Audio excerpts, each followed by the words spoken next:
Audio, un commissaire de police, le commissaire Léopold Ebene, aujourd'hui en exil, raconte comment il avait escorté le directeur du cabinet civil de l'époque, Edgar Alain Mebengo, à l'hôtel Dioga Palace de Yaoundé pour corrompre John Frunzi afin de casser la candidature unique de l'opposition en 2004.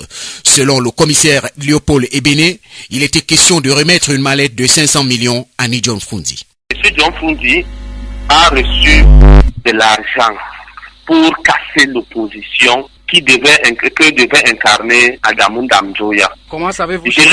Je vais vous expliquer. Tout s'est passé au Dioga Palace. 500 millions de francs, monsieur. C'était une mallette. C'est Mbengo qui l'a transporté. Oui. Mbengo était directeur de cabinet civil, monsieur. Monsieur John Frunzi, j'en sais assez de lui. Et surtout à la veille des élections présidentielles de 2004, où je travaillais à la division provinciale de la police judiciaire du centre. Je travaillais sous le commandement du commissaire principal Njomo Irénée, le peu décédé, perd son âme. Monsieur John Frunzi a reçu de l'argent pour casser l'opposition que devait incarner Adamou Damjoya. Comment savez-vous ça? Je vais vous expliquer. Tout s'est passé au Dioga Palace, où monsieur Mbengo, à l'époque directeur du cabinet civil, je ne sais comment ça s'est passé. J'ai été surpris, moi, à la division, jeune commissaire enthousiaste, de faire partie de la délégation qui devait aller au Dioga Palace avec le provincial de la Sûreté nationale, John Bolis. Nous sommes allés à la veille parce qu'il fallait qu'il déclare officiellement sa candidature.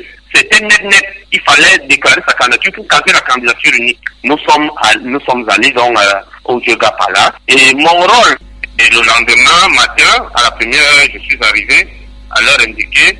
Et il y avait une espèce d'Unguru qui m'attendait à l'entrée de Dioga, qui m'a conduit.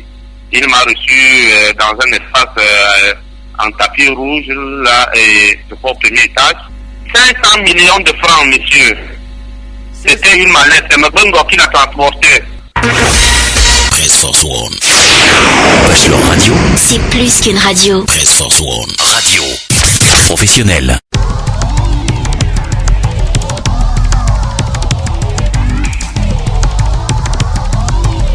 « 11 décembre 2010, le Cameroun célèbre le cinquantenaire de son armée à Bamida. Le président